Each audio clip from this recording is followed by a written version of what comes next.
Assalamualaikum warahmatullahi wabarakatuh. Alhamdulillahi rabbil alamin. Wassalatu wassalamu ala asyrafil anbiya'i wal mursalin. Habibina maulana Muhammadin wa ala alihi wa sahbihi ajma'in. Man yahdillah fala mudilla lah wa man yudlil fala hadiya lah. Qala al-musannif rahimallahu ta'ala wa nafa'ana bi'ulumihi fid dharain. Amin summa qala. وبعض هذه التأويلات يعلم بطلانها قطعا كتنزيل فرعون على القلب فإن فرعون شخص محسوس تواتر إلينا وجوده ودعوة موسى له كأبي جهل وأبي لهب وغيرهما من الكفار وليس من الشياطين والملائكة ولم يدرك بالحس حتى يتطرق التأويل إلى ألفاظه. Sebahagian penafsiran terhadap ayat-ayat Al-Quran maupun hadis-hadis Nabi itu dapat diketahui secara pasti salahnya. Seperti memaknakan Fir'aun sebagai hati. Di ayat yang lalu jelas Allah Ta'ala menyuruh Nabi Musa untuk menyampaikan dakwah kepada Fir'aun. Tetapi oleh sebahagian kelompok yang salah, yang masyarakat tidak paham bahkan menganggap mereka benar, kata-kata Fir'aun diartikan sebagai hati. Padahal tidak. Fir'aun. Karena Fir'aun itu adalah syakhsun mahsusun, sosok seseorang yang mahsusun, dapat dilihat secara indrawi. Yang kepastian adanya itu diketahui oleh setiap orang melalui penceritaan ramai orang. Itu namanya mutawatir. Nah, mutawatir itu artinya kabar yang disampaikan orang ramai, yang secara akal mustahil mereka nipu. Nah, kita tidak pernah ke Makkah, bagi yang tidak pernah ke Makkah, tapi kabar tentang Makkah sampai kepada kita, itu banyak yang cerita bahwa ada kota namanya Makkah.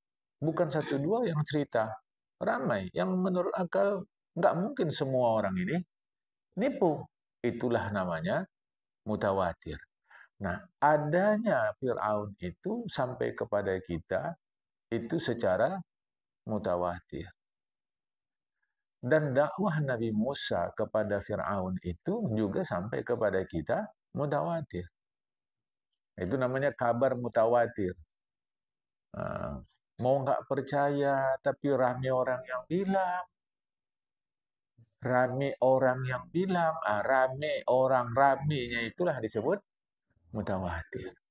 Tahu-tahu ditafsirkan pula kata-kata Fir'aun itu artinya adalah hati. Oh, ini nggak cocok seperti ini. Seperti Abu Jahal, Abu Lahab, dan orang-orang kafir yang lain. Kan tahu kita. Namrus tahu kita. Oh, ini Namrus ini yang begini-begini kepada Nabi Allah yang dibakar, Nabi Allah Ibrahim. Oh iya. Jadi rasanya tidak mungkin. Makanya ini salah. Dan Fir'aun itu bukan setan, bukan malaikat yang tidak dapat diketahui secara indrawi. Kecualilah kalau memang dia tidak diketahui secara indrawi, tidak bisa dilihat, tidak bisa disentuh, mungkinlah menyusup ke dalamnya penafsiran terhadap lafaz itu. Tetapi ini kan tidak dapat diketahui secara umum. Cerita tentang itu banyak. Bahwa siapa yang namanya Fir'aun itu memang haruslah kita ketahui. Karena Fir'aun itu dinasti. Dinasti itu artinya mudahnya cara kita, dinasti ini kelompok. Orang yang bernama Fir'aun itu adalah Ramses kedua. Kan? Tetap saja itu bukan hati. Bukan. Fir'aun. Wa qad hamlu sahur ala istighfar. Begitu juga menafsirkan kata-kata sahur di dalam hadis Nabi Muhammad SAW, maksudnya adalah istighfar. Tidak bisa. Sahur ya sahur. Oh, maksudnya begini, itu keliru. Nah, kadang-kadang kita yang tidak mengerti terbawa saja untuk itu. Sesungguhnya Nabi Muhammad SAW, yatanawalu ta'ama. Beliau makan. Dan beliau mengatakan, tasahharu, sahurlah kalian. Itu kata Rasulullah dalam riwayat Imam Bukhari. Wahlum ilal ghidha'il mubarak. Ayo nikmati makanan yang penuh berkat. Tahu-tahu ditafsirkan bahwa sahur itu tafsirnya adalah istighfar. Lah kita, oh iya, iya, iya. Bahwa pada waktu sahur kita beristighfar, itu tidak salah. Tapi menafsirkan kata-kata sahur sebagai istighfar, ini terlampau jauh. Karena Rasul sudah jelas, ya tamanul ta'am, ya Rasulullah makan. Oh, bukan maksudnya makan itu, maksudnya menggerakkan tangan, tanda kita berzikir. Oh, ini penafsiran yang melenceng. Nah, kesulitannya karena kita tidak, ya macam kita kan orang awam. Namanya ada ngaji kita datang, ikut. Orang bukan maksiat, bukan kejahatan. Tapi kita tidak terasa bahwa sebenarnya yang dia sampaikan itu salah. Nah, ketika ada yang mengatakan itu salah karena kita kadung sudah simpati kepada dia, yang menyalahkan justru kita salahkan. Ini repot. Ya, ya saya mau mencontohkannya dengan kita masuk angin lah. Kita nggak pernah sadar bahwa tubuh kita ada angin kecuali setelah ada gejalanya. Nah, ketika dari awal dibilang jangan begini nanti kau masuk angin, nah kita tak ada itu kata kita. Kita menolaknya. Siapa yang sadar masuk angin? Nah, tahu-tahu sudah rasa badan nggak enak saja, barulah ya macam-macam lah terapi jamaah ini pun sama. Hati-hati ya. Fahadi umurin yudraku bitawatirul hissi butlanuha. Perkara-perkara seperti ini, penafsiran-penafsiran yang nampaknya betul tapi keliru ini, itu dapat diketahui dengan dua jalan salahnya. Satu, melalui kabar orang ramai. Kedua, dapat diketahui secara indrawi. Itu salah satu ukurannya. Ya.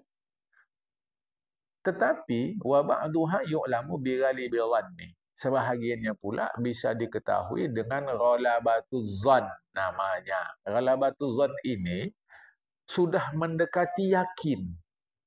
Nah, ini cerita agama seperti ini, ini maksudnya. Belum pasti juga, memang belum pasti, tapi sudah mendekati yakin. Itu namanya ghalabatuz zan. Secara fikih contohnya begini. Secara fikih contohnya begini. Jamaah. Kita yang membasuh pakaian, mencuci pakaian, itu kan pakai macam-macam pembersihnya.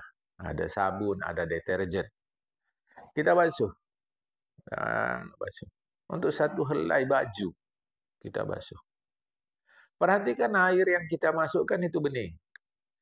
Yang kita gunakan menyiram air itu bening.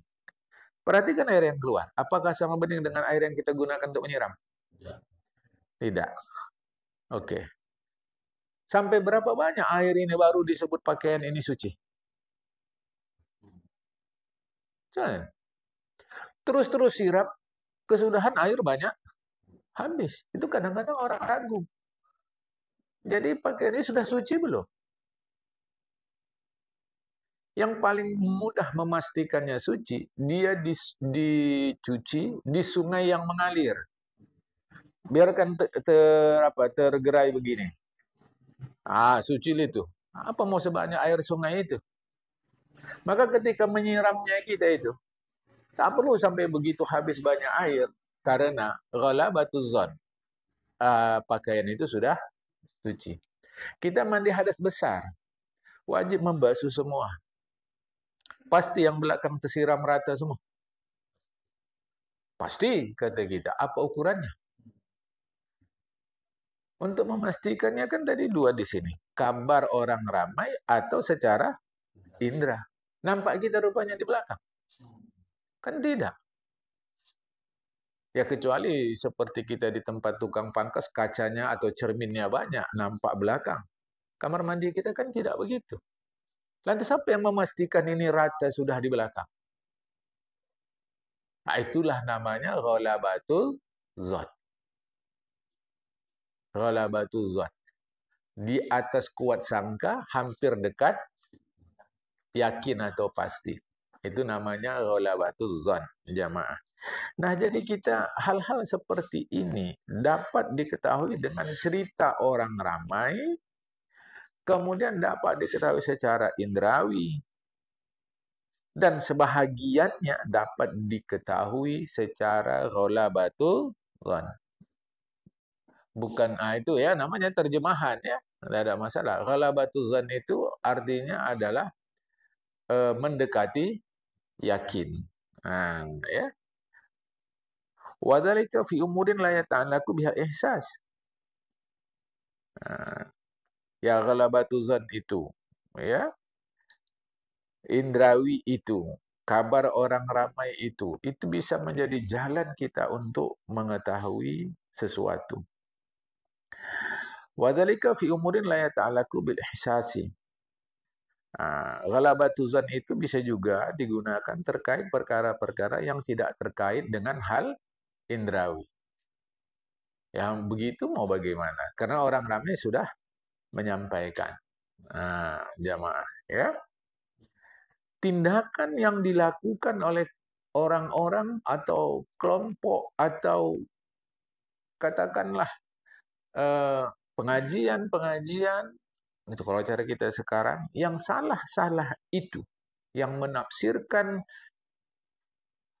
secara ilmu tidak dapat dipertanggungjawabkan. Fakulu dzalika haramun wa dhalalatun. Itu hukumnya haram lagi sesat. Wa ifsadun, dan itu mengandung kerusakan. Lid-dini 'alal khalqi. Merusakkan masyarakat, merusakkan manusia dalam pemahamannya terhadap agama. Walam yunkal syai'un min dzalika an sa'ud al-tabi'in. Bahkan dari para sahabat tidak dapat, dari ulama tabi'in pun tidak dapat, bahkan Imam Hasan Basri pun tidak menyampaikan begitu. Ma'ikbabih ala da'watil khalqi wa wa'wihim. Padahal Imam Hasan Basri itu cukup serius, intensif mengajak orang kepada agama dan menasihati mereka. Jadi ini mau hati-hati ya jamaah. Jangan kita karena Arab-Arab, wah ini orangnya luar biasa. Enggak. Dan saya juga sudah bagi tahu, bedakan alim dari salih. Kita ini terpesona kalau orang itu sudah baik, sudah ya dia baik, kita memang tabi, kita hormati, kita hargai. Tapi orang yang salih belum tentu alim. Ini persoalan ilmu dulu, ya. Wala yadhhar lika sallam man fasara al-Qur'ana bi ra'yihi falyatamauna ar-ma'na ila hadan namtu. Ada hadis Rasulullah Muhammad SAW mengatakan siapa yang menafsirkan Al-Quran semata-mata dengan pendapatnya sendiri, maka seakan-akan dia menyiapkan tempat duduknya di neraka. Maka hadis Rasul seperti ini tidak lain kecuali maknanya adalah seperti yang saya terangkan ini, kata Imam Ghazali, bahwa orang semau-maunya saja dalam menafsirkan Al-Quran. Padahal sekurangnya diperlukan 25 cabang ilmu untuk menafsirkan Al-Quran itu. 25 cabang ilmu. Coba hitung 1 sampai 25. Ngitung aja dulu. Ngitung. 1, 2, 3, 4, 5. Ngitungnya saja lama. Menghitung angka saja. Ini bukan ilmu. Menghitung angka saja. 1, 2, 3, 4, 5, 6, 7, 8, 9, 10. Udah aku bilang tadi 8. Coba. 1, 2, 3, 4, 5, 6, 7, 8, 9, 10, 11, 12, 13. Baik. Maksud saya, semua yang kita lakukan itu mesti ada dasarnya. Menghitungnya saja lama kita. Menghitung angka saja. Belum lagi mempelajari ilmunya. Baru boleh menafsirkan Al-Quran. Tapi itu tadilah penyakit masyarakat. Dia kalau sudah simpati sama ustadznya, salah pun ustadznya, betul. Nah, ini susahnya. Kalau udah simpati dia sama ustadznya, salah pun betul. Mana bisa begitu? Cuma kalau memang kita tidak punya kapasitas untuk mengatakan dia betul atau salah, ya kita nggak bisa bilang oleh karena kita nggak punya alat. Ya, jamaah. Wahwa an yakuna gharaduhu wa ra'yuhu taqrir amrin wa tahqiqahu.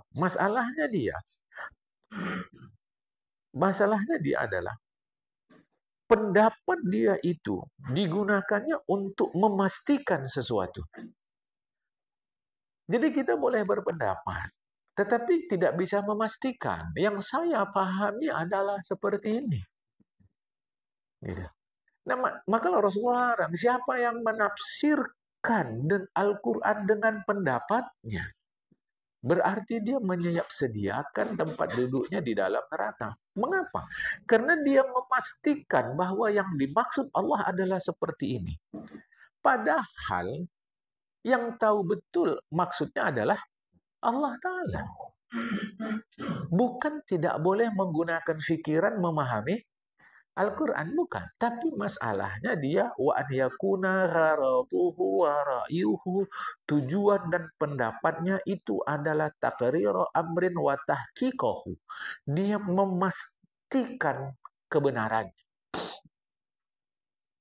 Nah, apalagi kalau sudah masuk penafsiran, Masya Allah jamaah. Satu ulama menafsirkan begini, satu menafsirkan begini.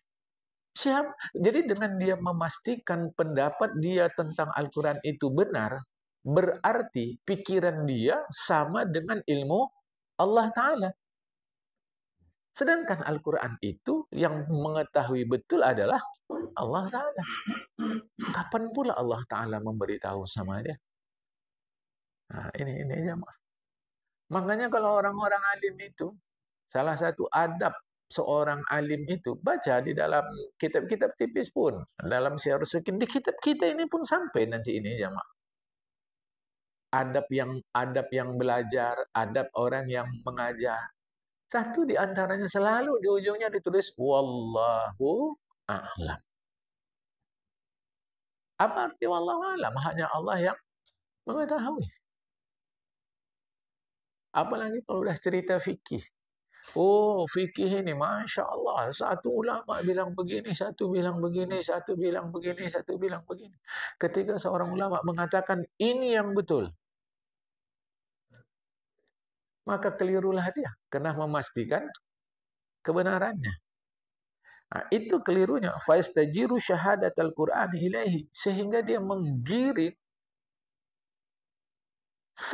kepada dirinya sendiri atau kepada pendapatnya bahwa kesaksian Al-Quran, kebenaran Al-Quran itu seperti yang dia terangkan. Padahal tidak begitu. Makanya kitab tafsir itu terlampau banyak, jamaah. Kitab tafsir itu terlampau banyak. Ada yang sampai puluhan. Dulu itu malah sampai ratusan jilid. Kitab tafsir itu. Kalau puluhan jilid itu normal. Mengapa? Karena ulama melihat yang satu, ini maksudnya ini. Tapi dia tidak bisa memastikan. Sebab siapa yang memastikan pikiran seorang ulama itu betul? Namanya ulama betul. Sampai keluar hadis Rasulullah. Siapa yang berijtihad, serius memperhatikan Al-Quran, memperhatikan hadis, kemudian dia berfatwa bahwa hukumnya begini. Ternyata salah, kata Rasulullah. Dia tetap dapat pahala. Satu bahagian. Pahalanya satu bahagian. Yaitu pahala usaha serius dia itu untuk memahami. Siapa yang berijtihad, berusaha serius memahami Al-Quran, memahami hadis, dan hukumnya begini, difatwakannya. Ternyata benar. Untuk dia dapat dua bahagian pahala. Satu bahagian dia berusaha memahami, kedua dia benar. Kapan tahu ternyatanya itu? Ya di akhirat. Kita di sini mana tahu, karena Allah kan tidak membukakan filmnya di sini. Di akhirat. Tahu-tahu dia memastikan pikirannya benar. Ini saya ajak kita yang mengaji ini dengan serius. Ini yang saya pahami. Itu yang dia pahami. Yang saya pahami ini benar, tapi mungkin saja salah. Menurut saya yang dia pahami itu salah, tapi kemungkinan benar. Yang dia pahami itu salah. Menurut saya sekarang ini salah, tapi berkemungkinan benar. Ya, jadi yang mana nih Pak? Sekarang yang kita ikuti yang ini. Tapi kalau mau ikuti itu bisa juga. Tanyalah sama dia keterangannya. Ini kan kita tidak. Seorang penyampai agama seakan-akan apa yang dia sampaikan itulah kebenaran. Yang lainnya salah. Ini secara tauhid berbahaya. Karena seakan-akan dia menjadi sumber kebenaran. Yang lebih ngerinya, kalau ditinjau-tinjau, seakan-akan dia Tuhan jadinya. Karena yang bisa benar tanpa salah, hanya Tuhan. Ya, hanya Tuhan. Ini berbahaya yang seperti ini. Wa yahmilu alaihi min ghairi an yashhada li tanzi alaihi dalalatun lafziyatun wa ghawitun naqliyatun. Dan menggiring, kalau bahasa orang sekarang, menggiring opini tanpa ada kesaksian terhadap litanzilihi alaihi, terhadap kebenaran yang dia yakini itu oleh petunjuk kosakata Al-Quran hadis itu, baik secara bahasa maupun secara penyampaian dari Rasulullah maupun para sahabat. Itu namanya naqliyah. Nukilan itu artinya nakliyah. Nakliyah itu riwayat penyampaian dari Rasulullah atau dari sahabat dalam hal ini. Kalau kita mengaji tauhid, nukilan itu cuma dua, Al-Quran dan hadis. Namanya naqliyah. Tapi dalam cerita ini bisa disebut dari Rasulullah dan dari sahabat. Karena sahabat pun mengutipnya dari Rasulullah. Tapi kalau kita mengaji ilmu tauhid, dalil akli, dalil nakli. Dalil akli itu secara rasio pikiran, dari nakli itu nukilan, kutipan. Kutipan dari mana? Al-Quran atau hadis. Jadi dia menggiringnya tanpa ada kesaksian, tanpa ada petunjuk, tanpa ada kebenaran secara lapas, secara ucapan.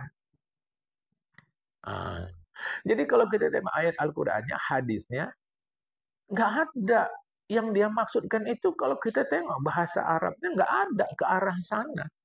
Tapi tahu-tahu dia tafsirkan begitu. Kok bisa? Ya, aku pun ngerti juga. Kau pikir kau aja? Bukan itu. Iya, kita pun tidak menolak Anda mengerti. Kita tidak menolak sama sekali. Tetapi apa yang menjadi dasar Anda menafsirkan ini seperti yang Anda katakan itu? Dasarnya apa? Karena secara bahasa Arab tidak nampak keluasan pemahaman seperti yang Anda maksudkan. Nggak ditampung oleh bahasa itu. Makanya pengetahuan tentang bahasa itu sangat penting. Jamaah. Yang lalu-lalu sudah saya contohkan, contoh kosakata dalam bahasa Indonesia. Jamaah. Ketika orang Jakarta sampai ke Medan, dia pusing 7 keliling. Oh, aku sudah sampai nih. Katalah di Bandara Kuala Namu atau di stasiun kereta api. Kau jemput aku? Ya, sebentar ya, saya terlambat tadi. Kereta saya tadi agak rusak pula. Nanti saya jemput pakai kereta. Yang Jakarta bingung. Jemputnya pakai kereta. Itu bagaimana jalan ceritanya? Jadi lu jemput gua naik kereta lu. Lah iya. Ya syukur alhamdulillah. Cuma anak saya aja bawa kereta yang lain. Ini kereta yang saya punya. Loh, orang Medan kaya-kaya. Lah karena kereta dalam pemahaman mereka adalah kereta api. Tapi kita di sini kereta adalah ya sepeda motor. Jadi ini persoalan kosakata. Dan Al-Quran itu adalah kosakata. Hadis adalah kosakata. Makanya nggak mudah. Jadi kok anggap sepele ilmu guru kami? Bukan, sama sekali tidak. Tapi ketika kita diajak ke pemahaman ini, pemahaman itu kan tidak serta-merta. Mesti ada dasarnya. Kita namanya memahami. Memahami apa? Memahami apa? Karena ini cerita Al-Quran hadis, tentu memahami kosa kata. Al-Quran kosa kata, hadis kosa kata. Nah, tiba-tiba dia paham begitu saja apa yang dia pahami. Kan Rasulullah sudah mengatakan, masuklah bulan Ramadan dengan melihat bulan. Keluar Ramadan pun dengan melihat bulan. Oke, apa yang dimaksud dengan melihat? Itu bisa, kalau itu memang bisa beda. Yang dimaksud karena Rasulullah menggunakan ru'yat, kata-kata ru'yat. Ru'yat itu melihat, bisa maksudnya dengan mata kepala, bisa maksudnya dengan pendapat. Kalau pendapat itu maksudnya dengan ilmu. Maka ada perbedaan. Tapi dia tidak. Tahu-tahu kata dia, aku sudah melihat. Bahwasanya melihat yang dimaksud di sini adalah melihat dengan mata hati. Jadi kalau hati kita tergerak, terasa suasana Ramadan itu. Dan itu hanya dimiliki oleh orang-orang yang khusus yang dekat kepada Allah. Oh, nggak bisa siran seperti ini. Oleh karena jelas Rasulullah sebut dengan ru'yat. Kata-kata ru'yat tidak digunakan dalam bahasa Arab untuk mata hati. Tahu-tahu dia bilang begitu. Ya kan bisa saja kalau memang dia bersih hatinya dekat Allah. Bersih hatinya dekat dia dengan Allah, iya. Itu kita tidak tolak.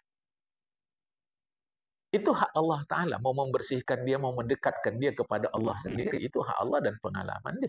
Tapi ketika menafsirkan ini dengan mengatakan maksudnya mata hati, itu tertolak. Oleh karena kosakata ru'yat tidak menampung pemahaman mata hati. Aku pikir kau aja ngerti bahasa Arab. Guru kami pun ngerti. Kau. Udah kalau sampai sini kita nggak bisa bincang lagi. Itu nggak bisa. Sama sekali nggak bisa. Jadi jamaah yang dikasih Allah Ta'ala, dia giringlah pendapatnya itu seakan-akan pasti benar, padahal tidak ada kesaksian, tidak ada penguatnya yang memastikan itu dari segi bahasa Arab secara kosakata maupun dari segi nukil dari Rasulullah atau para sahabat. Hati-hati. Kan tadi sudah saya sebutkan, Rasulullah mengatakan siapa yang menafsirkan Al-Quran dengan pikirannya, berarti dia menyediakan tempatnya di neraka. Tidak boleh bahwa hadis itu dipahami, yajibu alla yufassar al-Quran bil istinbati wal fikri. Tidak boleh hadis itu dipahami bahwa wajib tidak boleh menafsirkan Al-Quran dengan pikiran. Tidak boleh. Haram. Tidak begitu maknanya. Tidak begitu maknanya. Namanya menafsirkan pasti menggunakan pikiran. Jadi hadis itu bukan melarang menggunakan pikiran. Tetapi harus ada apa yang kita pikirkan tentang ayat itu mesti ada kemungkinan ditampung oleh kosakata yang disebutkan di dalam ayat atau hadis. Mesti ada kemungkinannya. Kalau tidak, tak bisa begitu, jemaah. Fa inna minal ayati ma nuqila fi anhi sahabal mufassirin khamsatu ma'anin wa sittatun wa sab'atun. Oleh karena ayat Al-Quran yang sampai kepada kita, yang kita nukil dari para sahabat Nabi atau para ahli tafsir, itu nanti bisa 5, 6, 7, 10 pendapat tentang itu. Bisa. Wa yu'lamu anna jami'a ghairu masmu'in an Rasulullah. Dan nanti itu dapat kita ketahui, Rasul pun tidak bilang itu. Rasul tidak bilang itu, tapi sahabat bilang begini. Fa innaha qad takunu mutanafiyatun la tuqbalul jam'u. Bahkan kadang-kadang pendapat para sahabat itu, pendapat sahabat bilang A, pendapat sahabat bilang B, C dan D, macam-macam. Yang itu tidak kita ketahui dari Rasulullah Muhammad SAW, tapi kita ketahui dari para sahabat. Yang lebih ngeri kadang pendapat sahabat itu bertolak belakang. Wa fayakunu dzalika mustamatun min fahmi wa tulil fikri, dan itu didapat sahabat justru karena menggunakan fikirannya secara serius. Karena itulah Rasulullah pernah berdoa khusus untuk Abdullah bin Abbas. Apa doa Rasulullah? Ya Allah, pahamkanlah dia tentang agama, ajarkan dia tafsir Al-Quran. Itu sampai Rasulullah doakan khusus. Jadi kadang penafsiran sahabat itu tentang ayat bukan satu. Bisa banyak. Dan kadang yang banyak itu malah berlawanan. Jadi boleh menggunakan akal pikiran. Jangan nanti karena hadis yang kita baca di atas tadi, berarti nggak boleh gunakan akal pikiran. Boleh. Selama itu masih berkemungkinan pemahaman itu ditampung oleh kosakata secara bahasa di ayat itu. Atau kita ketahui dari Rasul, dari sahabat. Ya. Atau dari ahli tafsir yang mendapatkannya dari Rasulullah, dari sahabat atau dari Rasulullah Muhammad SAW. Wa man yastajizu min ahli tamati misla hadhi ta'wilati ma'ilmi bi anna ghairu muradatin bil alfas wa yaz'amu annahu yaqsidu bihi da'watal khalqi ilal haqqi yudahi man yastajizu ikhtira' wal wan ala Muhammad SAW dan seterusnya. Kelompok-kelompok yang suka mengungkapkan kata-kata yang disalahpahami. Yang kemarin itu jamaah, yang dia mengatakan Maha Suci, aku dan seterusnya. Yang kata-kata itu dikatakan berasal dari Imam Bustami, padahal bukan. Nah, kelompok-kelompok yang suka mengungkapkan kata-kata aneh seperti ini,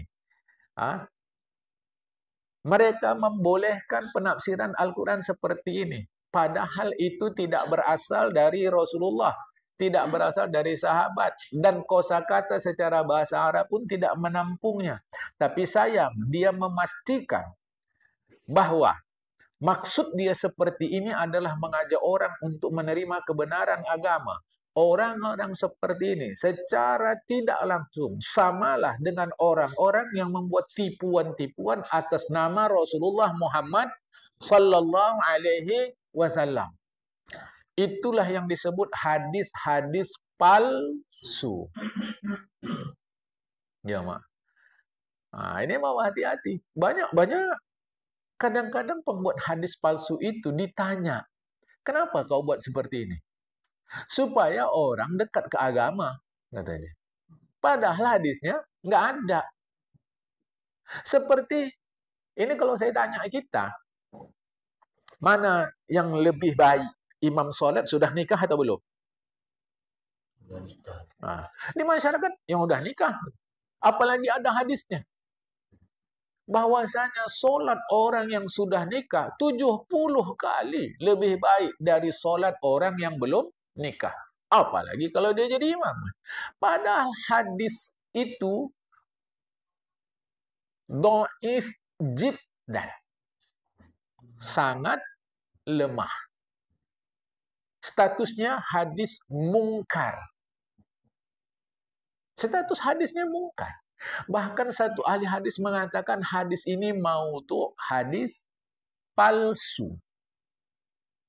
Jamaah. Tapi itu pula yang beredar di masyarakat. Karena memang di masyarakat begitu. Itu ada satu ketetapan sudah di kalangan wartawan seluruh muka bumi. Bad news is good news. Kabar buruk itulah kabar baik. Nggak ngerti maksudnya. Ya sama dengan kita. Kita yang kita ceritakan dari orang, baiknya apa buruknya?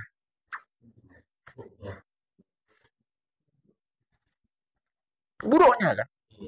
Kabar buruk itu beruntung bagi kita karena ada kesempatan untuk cerita. Nah, itulah kabar buruk. Jadi kabar baik. Ya, Mak.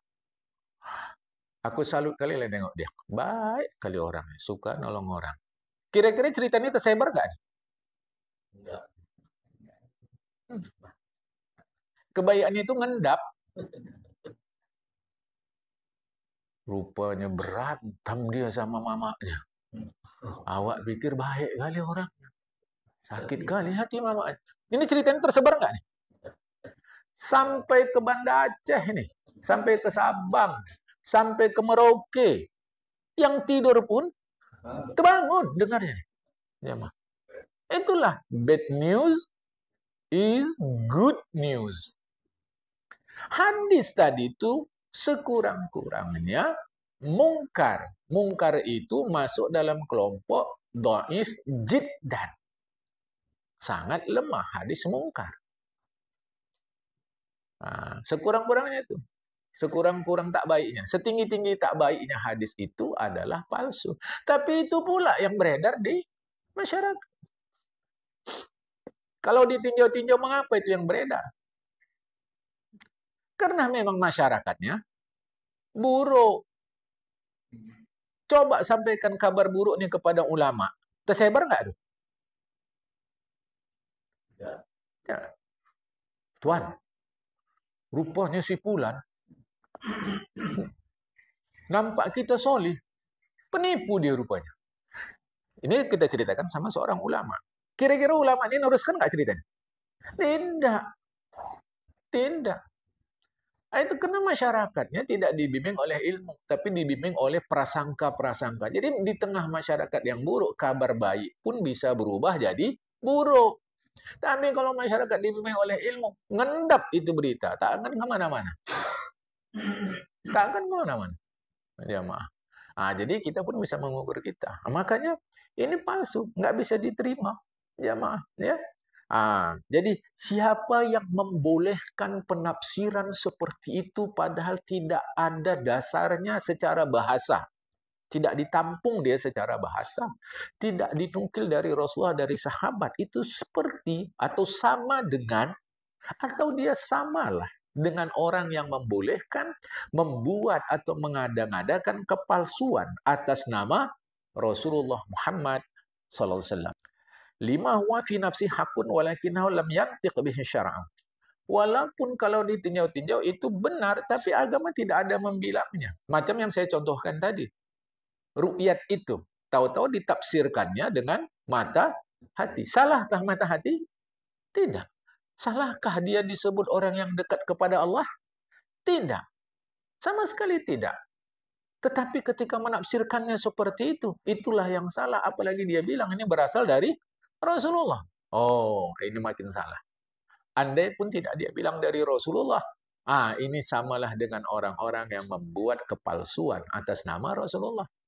Tahu-tahu kita bilang, kan bisa aja Pak. Dengan mata hati itu dinampakkan oleh Allah Ta'ala. Bisa? Bisa tak? Ya bisa. Kan maka disebut tadi di sini, lima huwa fi nafsi hakun. Meskipun itu sebenarnya betul, tetapi agama tidak mengucapkannya, agama tidak membimbingkannya, agama tidak menuturkannya, maka tidak boleh. Tidak boleh. Jemaah. Ini keliru. Kami ada fikul masani rahaqan hadis an Rasulullah. Wadikazul madallah, sebagaimana orang membuat hadis palsu terhadap setiap masalah agama yang dia menganggap itu adalah benar, hadis berasal dari Rasulullah Muhammad SAW. Padahal nggak ada. Itu yang selalu saya bilang sama kita. Kita nih kalau udah diam guru kita mengucapkan bahasa Arab, rasanya hebat ini. Padahal kadang-kadang yang diucapkannya itu syair saja. Syair bahasa Arab. Kalau bahasa Indonesianya pantun. Tapi, itu hadis tuh. Ini, padahal nggak ada, jemaah. Nggak ada sama sekali. Kok macam kau aja yang tahu. Kau pikir kau aja yang alim. Kalau begini jangan teruskan lagi.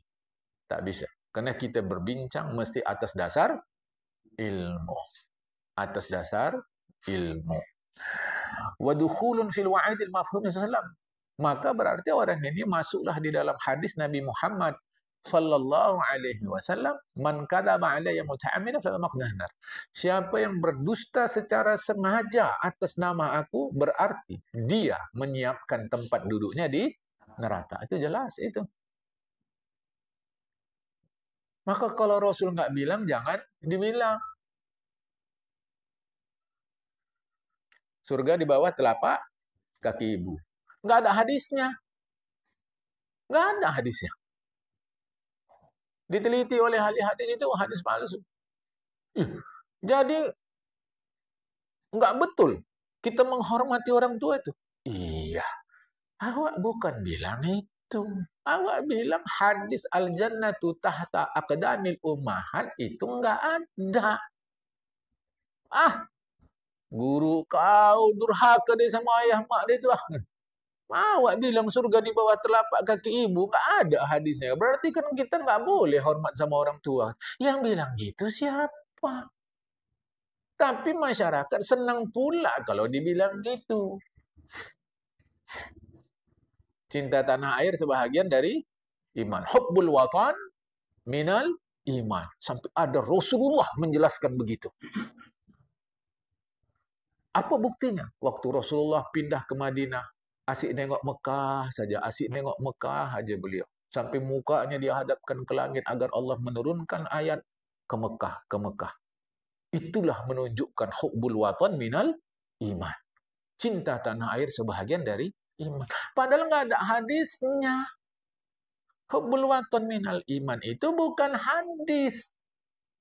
Cuma itu bahasa Arab yang dibuat ulama mendorong semangat bangsa kita berperang melawan Belanda, mencintai tanah air. Ah, salah apa tuh katanya. Itu hadis tuh. Memang Ustaz belakangan ini banyak sesat udah katanya. Awak pula dituduhnya sesat. Coba jamaah. Karena kita sudah kadung percaya. Itu bukan hadis. Sama sekali. Wah, ilahi lastulil firdausi ahla.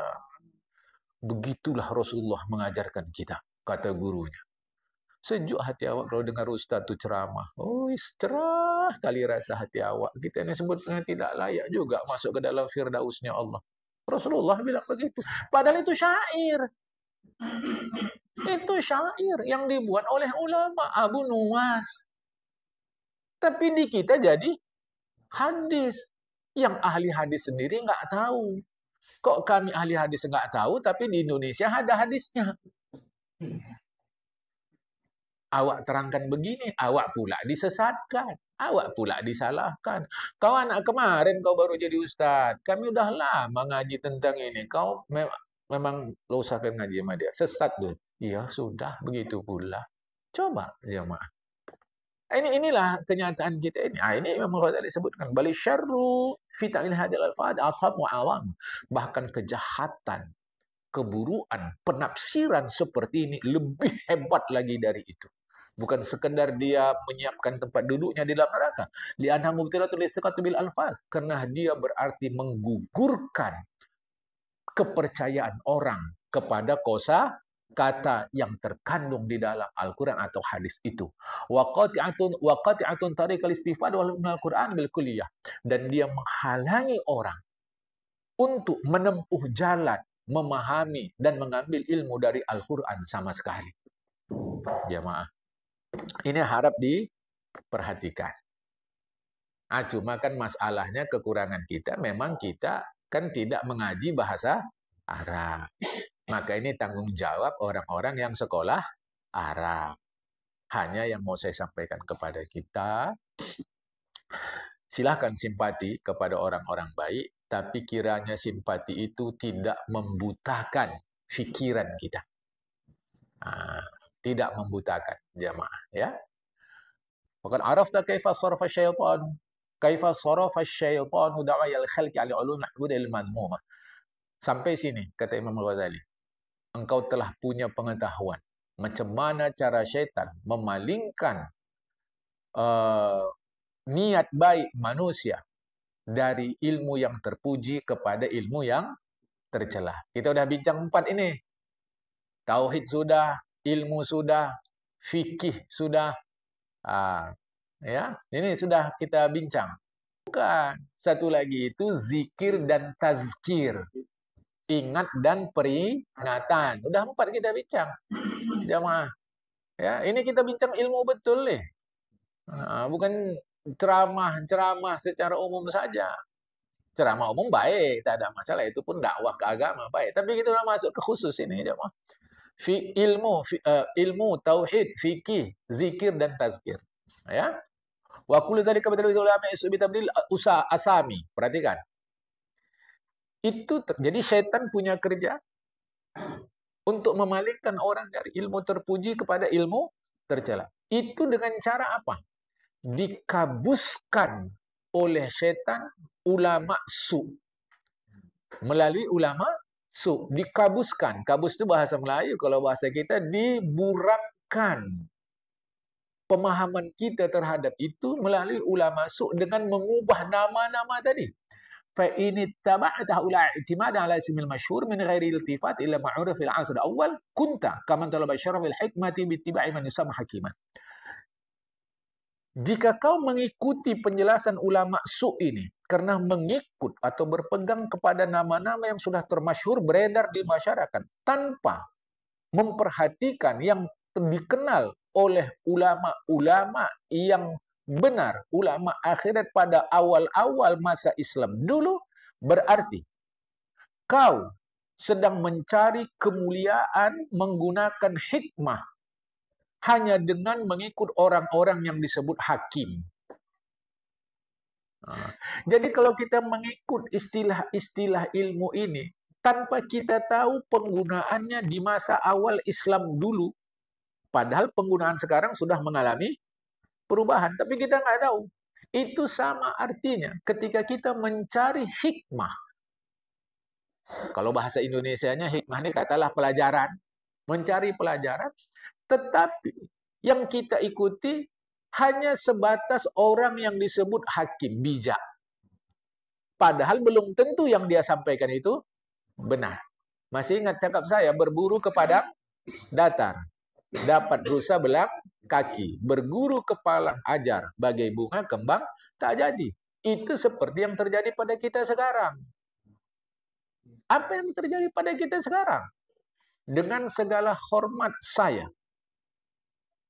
tidak bermaksud saya menyampaikan ini untuk memperhalus bahasa. Tidak, saya menghormati, menghargai orang-orang yang dipanggil ustaz, ustazah, muallim, muallimah. Oke, tidak ada masalah. Yang jadi masalah ketika kita sudah memanggilnya ustaz, ustazah, muallim, muallimah, kita anggap dia memang layak menyandang panggilan itu. Padahal tidak. Akibatnya kita mengambil ilmu dari dia. Kalau di sini tadi, kita mengambil hikmah dari seseorang yang disebut hakim. Mungkin di terjemahan hakim. Hakim itu artinya orang bijak. Orang bijak. Padahal kata Imam Ghazali, kosakata hakim yang beredar saat itu, kosakata bijak yang beredar itu dalam bahasa Arab sudah dipakai untuk dokter, untuk ahli syair, untuk peramal. Jadi mengalami perubahan. Hakim itu bijak artinya. Dan itu salah satu nama Allah. Hakim. Bijak. Tetapi belakangan kosakata hakim mengalami penurunan nilai. Sehingga dokter pun disebut hakim. Tukang syair pun disebut, atau penyair disebut hakim. Peramal pun disebut hakim. Tahu-tahu kita mengambil kebijakan dari peramal. Ya. Padahal itu salah. Aku suka kalilah tengok anak kakak itu, Kak. Kan awak tetangga kakak sejak dulu. Awak perhatikan anak kakak itu dari SD sampai kuliah sekarang. Pintar kali. Satu masalah. Pintar. Apa masalah kakak rupanya? Yalah, pening kali kepala awak ni. Rumah duit selalu hilang. Selalu hilang. Dah awak jaganya. Awak tahu ada orang pintar, Kak. Tengok tuh. Kata pintar tuh. Kata kakak tuh. Tahulah saya. Anak saya kan pintar. Coba tengok. Tengok. Jadi diubah makna pintar. Macam gini juga lah. Direndahkan makna hakim. Direndahkan makna alim, ustaz, muallim, syekh. Seperti kita sekarang. Kesudahan terjadi centang perenang. Datanglah kita ke orang pintar. Setelah datang, pulang. Dari mana, Mak? Inilah ke depan orang pintar. Tersinggung anak. Ya, tapi selama ini yang pintar itu awak. Ngapain datang ke sana? Ada tuh terjadi penurunan. Seperti itu kira-kira aja, Mak. Kalau dalam agama pun seperti itu juga. Terlampau mudah orang disebut alim. itu terjadi sebab kita lalai terhadap penggantian penggunaan kosa kata. Ya, penggunaan kosa kata itu. Seperti ini yang harus kita jelaskan. Rasulullah naik haji nggak? Naik haji. Betul. Menurut yang kita tahu lah. Rasulullah naik haji nggak? Pernah Rasul tunaikan ibadah haji? Yang betul lah. Betul. Nah, ragu dia, mulai ragu. Itu ibarat kata baru digertak udah botak. Nanti awak berapa rukun Islam? 5. Betul. 5 rukun Islam. Ya pula ya ragu. Cuma lagi ilmu dasar aja begitu. Apalagi kalau berhadapan dengan setan begini. Kan? Ya pernah lah pertanyaan saya. Kalau kita sebut siapa Nabi kita terakhir? Nabi Muhammad SAW. Pernah kita pakai Nabi Haji Muhammad.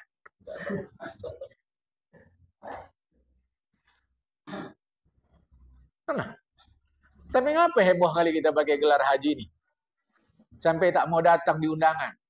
Oleh karena di surat undangan tak ada hanya. Sampai pula belakangan di wisuda nih di Mekah sana. Apa pula wisuda? Baru kita terangkan. Tak ada itu. Sama sekali tak ada gelar-gelar haji itu dalam Islam. Udah pula kita disalahkan. Ini agama nih katanya. Siapa bilang haji itu bukan agama? Tapi menggunakan gelar itulah cara Belanda mengawasi orang Indonesia atas usul Abdul Ghaffar Senop Hurgronya itu. Senop Hurgronya pernah jadi Islam, tapi belakangan kafir balik. Semasa Islam itu pun sebetulnya kafir dia. Itu trik dia untuk mengetahui isi dalam umat Islam. Baca sejarah. Atas usulan dia. Maka pihak pemerintah Belanda, asal orang haji, dikasih gelar haji, supaya mudah diawasi. Awak sekarang megah pula pakai gelar haji. Dikasih tahu, awak pula dimarahinya. Dari agama ni. Ustaz kami bilang, Ustaz kau tidak belajar sejarah. Kau jangan sepele sama Ustaz kami. Tidak belajar sejarah dia, titik. Lantam kau. Iyalah lantam. Karena udah mati tak bisa lantam lagi. Kata awak. Hidupnya lah lantam awak. Dasar Ustaz, gak betul kau. Kalau betul aku mati. Betul? Betul. Yang mati itu orang betul, orang salah. Betul. Apa buktinya? Itu waktu mati. Baik. Kan berarti betul. Karena aku tak betul lah, maka masih hidup. Kau dah betul, mati. Sesat kau ni. Kan? Coba. Itu nggak ada. Ulama nggak ada mengajarkan pakai gelar haji itu nggak ada. Udah pula belakangan ada gelangnya pula. Pakai kemana-mana. Oh, ini dapatkannya berapa juta nih. Kata. Pasar 5 banyak gelang gitu. Tinggal ukir aja dah. Itu yang kita maksud terjadi pengubahan nama-nama, pengubahan istilah-istilah. Terakhir, al-hikmah. Yang kelima adalah lafaz hikmah. Ilmu, tauhid, fikih, zikir kasir. Yang kelima, hikmah. Sesungguhnya, istilah atau kata-kata hakim itu belakangan menjadi kosakata yang digunakan untuk memanggil dokter. Dokter pun disebut hakim. Padahal tidak begitu. Penyair pun disebut hakim.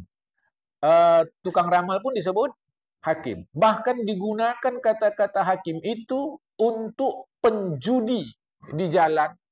Yang dalam kenyataan masa Imam Ghazali itu penjudinya itu pakai dadu digoncang di tangan.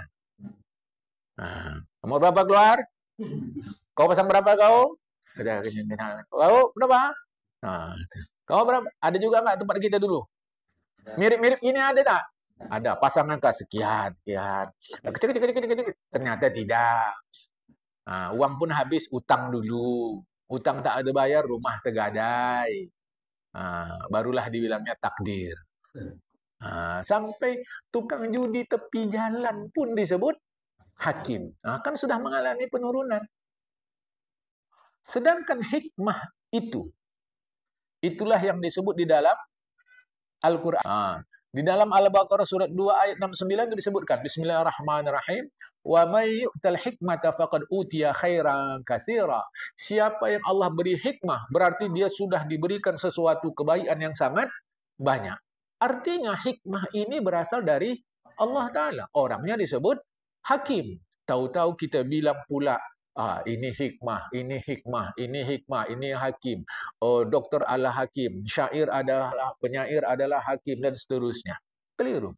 Rasulullah mengatakan malahan, satu kalimat yang penuh hikmah, penuh bijak, dipelajari seseorang itu lebih baik daripada dunia beserta seluruh isinya. Menunjukkan yang dimaksud hikmah ini adalah sesuatu yang luar biasa.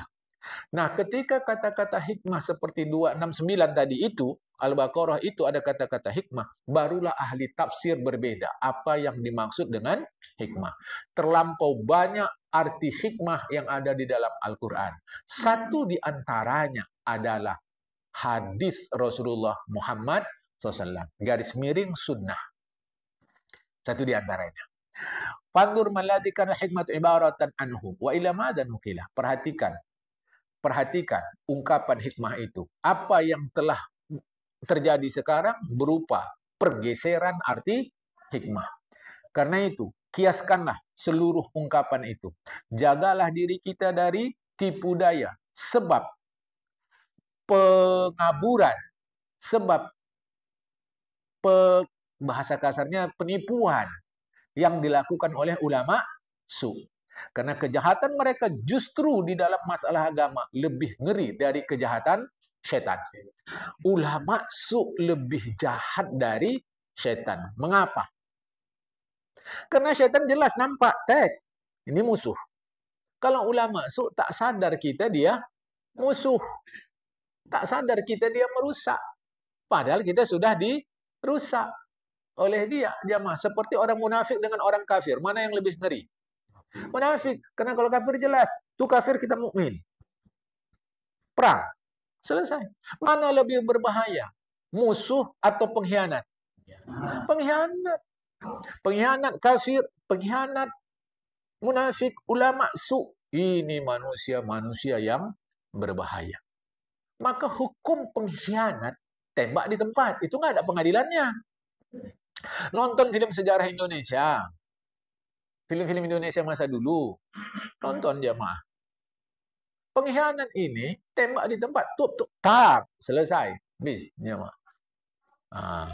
Orang munafik hukumnya lebih berat dari orang kafir. Ulama su lebih jahat dari setan. Kenapa? Setan jelas. Setan jelas. Ulama su tak jelas. Awak tengok dia baik, rupanya buruk. Awak tengok dia kawan, rupanya musuh. Itulah ungkapan orang tua-tua dulu. Menggunting dalam lipatan, telunjuk lurus kelingking, berkait bagaikan pagar makan tanaman.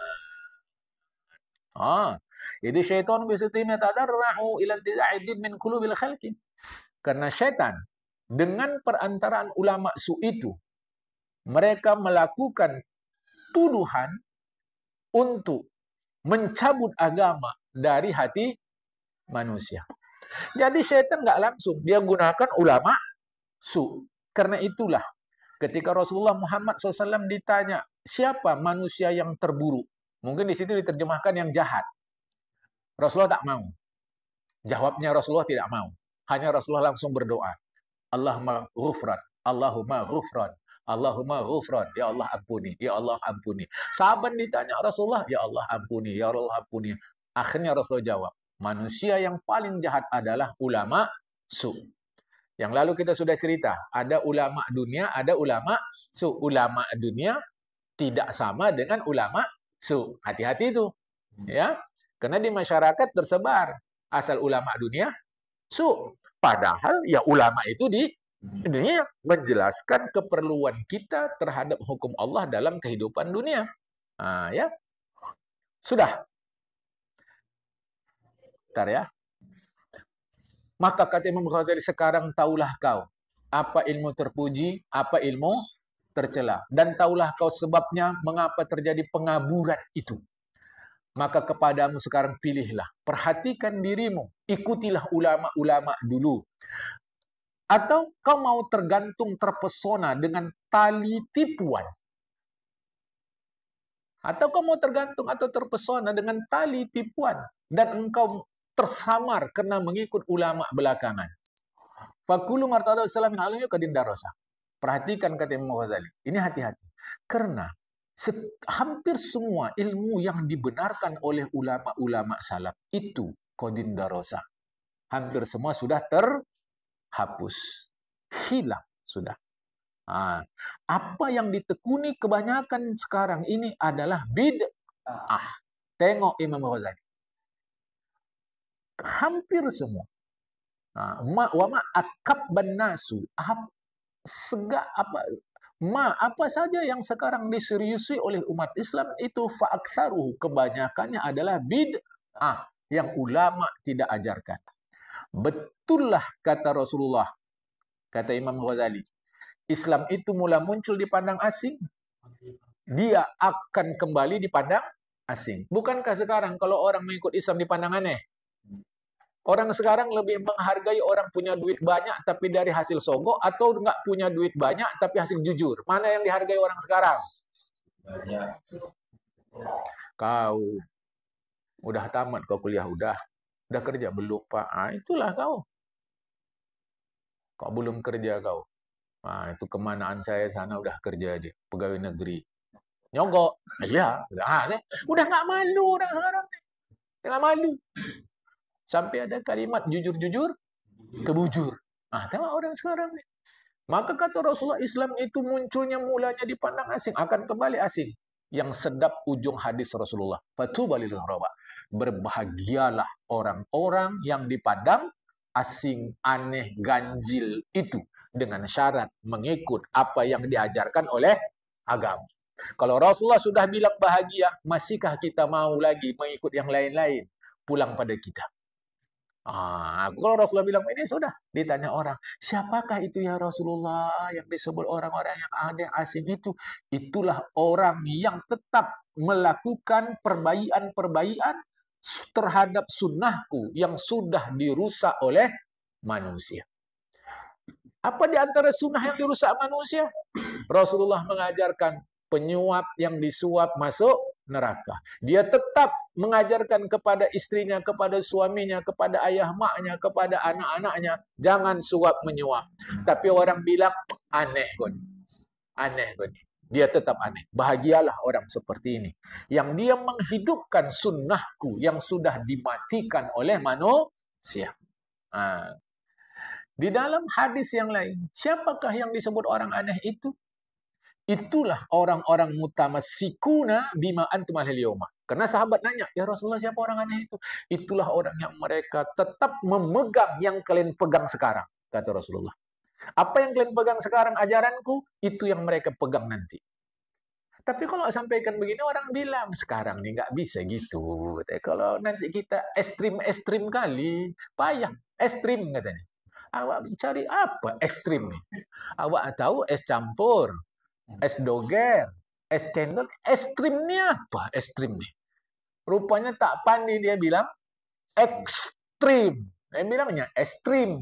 Jangan ekstrim-ekstrim. Jadi kita tanya, apakah karena mengikut Rasulullah dibilang ekstrim?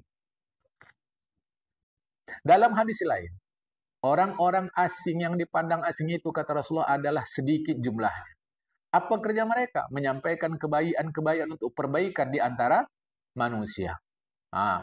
Itulah orang yang lebih banyak pembencinya daripada yang menyukainya.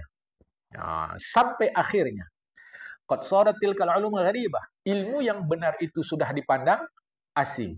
Kenapa? Orang yang memangku ilmu itu yumqatu zakiruha, dimurka orang yang mengingatkannya.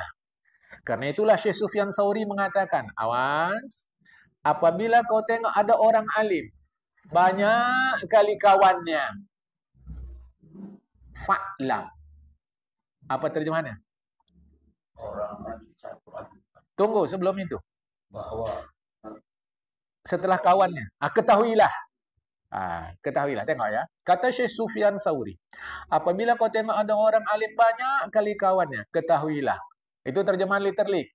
terjemahan maknawinya yakinlah. Nah, maka saya tanya tadi apa terjemahannya? Fa'lam, yakinlah. Annahu mukhallitun. Orang ini sudah mencampur adukkan kebenaran dengan kebatilan. Kenapa? Karena kalau dia betul-betul menyampaikan kebenaran, pasti orang benci sama dia. Ini nih, jemaah. Yang mengatakan siapa? Syekh Sufyan Tsauri. Jadi kalau nampak kita orang alim, sini masuk semua di memang inilah. Nah, apalagi di masyarakat ada pemahaman. Kalau jenazahnya banyak yang membayangkan, tanda dia baik. Ku bilang, belum tentu juga seperti itu. Sekurang-kurangnya Syekh Sufyan Tsauri dengan ucapan beliau ini memberikan bantuan kepada kita menggunakan lampu kuning. Artinya berhati-hati. Sebab kata beliau, ucapan aku ini bukan hal yang salah-salah, sembarangan. Sebab kalau dia betul-betul menyampaikan kebenaran, abghaduhu, orang pasti marah sama dia. Pasti tak suka sama dia. Jamaah. Pagi ini sampai sini dulu. Insya Allah dalam pertemuan berikutnya, dari ilmu yang terpuji itu, berapa kadar terpuji kita pelajari? Nah, ini deh. Dari ilmu yang terpuji itu, berapa kadarnya yang terpuji untuk kita pelajari? Nah, gula baik tidak? Baik. Baik. Berapa kadarnya dari yang baik itu baik kita konsumsi? Garam baik? Baik. Berapa kadarnya dari garam itu yang kita konsumsi? Nah, itulah akan datang pertemuan kita. Bertahap-tahaplah ya jamaah, pelan-pelan kita ketahui. Biar bisa kita tahu nanti, oh sekadar ini saja yang perlu saya tahu. Oh sekadar ini saja. Itu insya Allah dalam pertemuan-pertemuan berikutnya. Assalamualaikum warahmatullahi wabarakatuh.